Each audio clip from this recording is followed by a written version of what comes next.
we are on our 20th day of protests in America. Different cities are protesting different people and their altercations with police that ended in tragedy.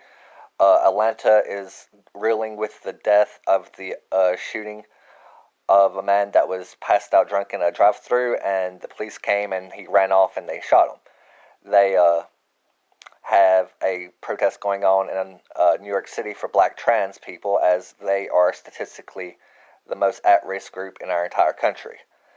And we need to start teaching tolerance, like with race, with religion, with sexual orientation. Like, we are all the same in different multicles with different backgrounds, but virtue should be exalted. We need to start promoting real culture, real values, and the sanctity of life. Like, Europe doesn't even carry guns. Like, this doesn't happen anywhere but the United States, where there's been over 9,000 police killings. Like, we can change. We don't have to always be passing judgment. We can do preventative measures. We can show empathy.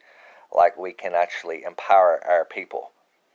And we just have to start, like, looking at the collective as a whole, like all of us. Like, we can't just keep pushing things off and acting like it goes away. Like with the 9/11 healthcare responders, well, the firemen who needed healthcare afterwards. They kept trying to say it was someone else's responsibility, or maybe they were sick before 9/11. Like, we need to start treating things before stage 4, to where, you're about to die anyways. And it's very expensive, and it's not even a good investment. It's just what we do right now. And we have a lot of private, for-profit nursing homes, and they're making the people sign waivers where you can't sue them if you get COVID there, and that's where half all the COVID cases are happening. And or at least the ones getting tested and dying, and we're doing the testing. We need, like, we don't need healthcare yoked to an employer. Like, that pandemic should have proved it. And it's crazy how the Republicans took a long weekend when all these things were happening, and the Democrats made proposals like the unemployment that helps the people that are hurt the most. Like, wants healthcare, it wants to, and the Republicans just, agree with one of the Democrat things about handing out the stimulus checks.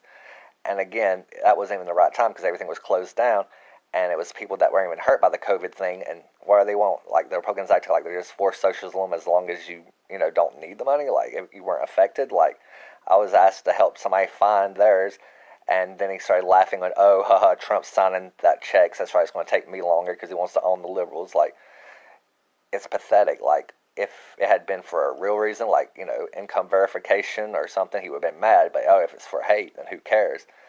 And it reminded me, like, somebody else saying, oh, where's my second check? I'm like, that hasn't been signed yet. Like, Trump has to sign that first. Oh, well, if it's up to Trump, never mind. We should be grateful for the first one. He's the only one that's ever helped the people. I'm like, there's another bill right now, and he's denying it, just like there's been bills before. The Democrats always try to do this, and the Republicans block it. And it's just incredibly sad to see them play politics with people's lives. And they do this for their false god all the time. They deny reality, they deny science, and they do it all to exalt him. And it's just sick. And, God said to love everybody. He didn't make an exception for race. He didn't make an exception for political party. Like, in fact, almost everything Republicans say, Jesus was against. Like, including praying aloud. Pretty much the only thing they claim, well, that and abortion, but the Bible has several instances of God commanding infants be thrown against rocks.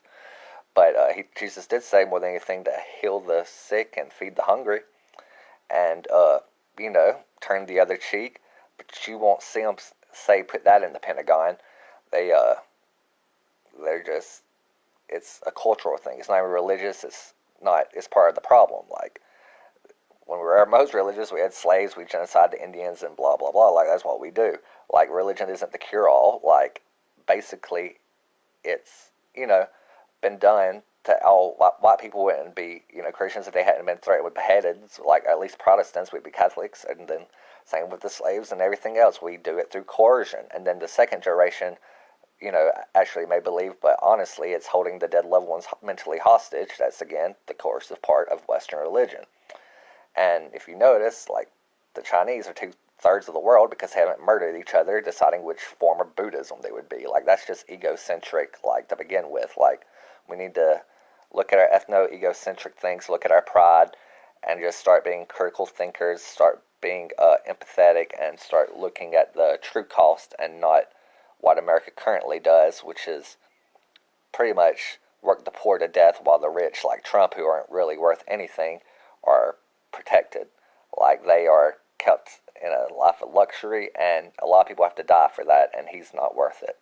We need to restructure how we do things. We could do a stimulus check every month for the rest of our lives, like Yang suggested, by just taxing the internet sales 1% and making competitive with the taxes the malls and everything that exists in our town have to pay. Like, in the South, obviously, shouldn't be taxing food. Like, we are just the most backwards and the worst. They go after the poor and exalt the rich, and they act like that's what Jesus would do. It's the exact opposite, you fake Christian.